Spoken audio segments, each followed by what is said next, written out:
আসসালামু আলাইকুম, কেমন আছেন সবাই? আশা করছি সবাই অনেক ভালো আছেন। চলে আসলাম আর একটি নতুন ভিডিও নিয়ে। অ্যান্ড আজকের এই ভিডিওতে আমরা সম্পূর্ণ নতুন একটি বাংলাদেশি বাস মোড আপনার সাথে শেয়ার করব এবং রিভিউ করব, যেটা কিন্তু আপনার আমার ভিডিওতেই দেখতে পাচ্ছেন। তো বেশ অনেক দিন হয়ে গেল চ্যানেলের মধ্যে কোনো বাস মোডের রিভিউ নিয়ে আসি না।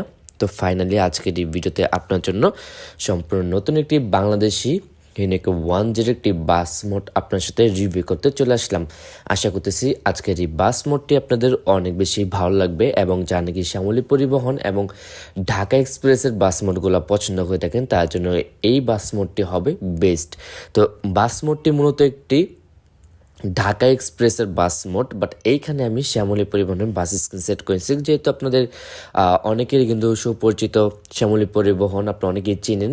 তো ঢাকা এক্সপ্রেসটাও কিন্তু অনেকেই চিনে থাকেন। তো এই বাস মোডটির মধ্যে কিন্তু আপনারা চাইলে ঢাকা এক্সপ্রেস তারই পাশাপাশি শ্যামলী পরিবহনের এই বাসটিও কিন্তু বাস স্ক্রিনটিও কিন্তু আপনারা এটি সিলেক্ট করে নিতে পারবেন।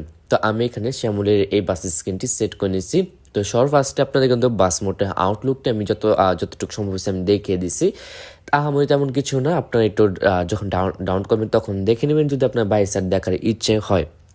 কারণ আপনি অনেকেই বাইরের সাইড থেকে বেশিরভাগ পছন্দ করে দেখেন ভিতরের সাইড, যেমন ইন্টেরিয়র এবং আপনাদের ড্যাশবোর্ড, যে স্টিয়ারিং, এগুলো আপনার একটু বেশি পছন্দ করে থাকেন। তো এইটাই একটু বেশি দেখানো এখানে ট্রাই করতেছি।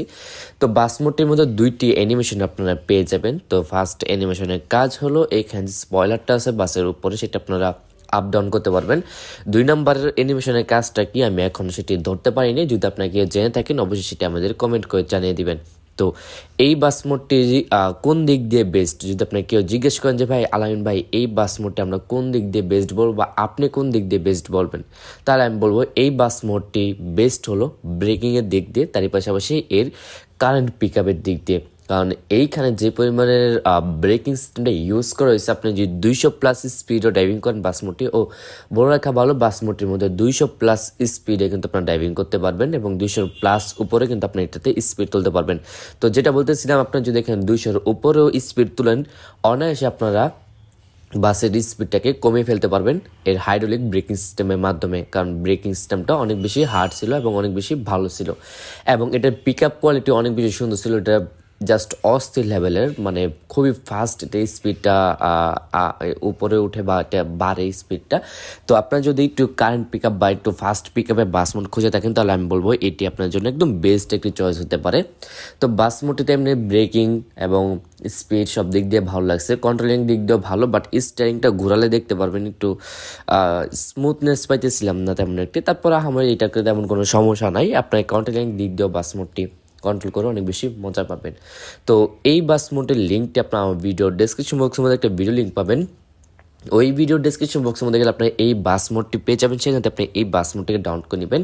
তো বাস মোডটি ডাউনলোড করার পর আপনি যখন এই বাস মোডটিকে এক্সট্রাক্ট করবেন, তখন একটি স্ক্রিন পাবেন ঢাকা এক্সপ্রেস। আর যদি আপনি এই স্ক্রিনটি ডাউনলোড করতে চান, তাহলে তো ওনার ভিডিওতেই এই সামনের স্ক্রিনটি আলাদাভাবে লিঙ্ক দেওয়া থাকবে, সেখান থেকে ডাউনলোড করে নেবেন। তো এই ছিল আজকের ভিডিও, আজকে আমাদের এখান থেকে বিদায় নিচ্ছি। দেখা হচ্ছে নেক্সট কোনো ভিডিওতে। ততক্ষণ সবাই ভালো থাকুন, সুস্থ থাকুন, আমাদের সাথে থাকুন। আল্লাহ হাফেজ।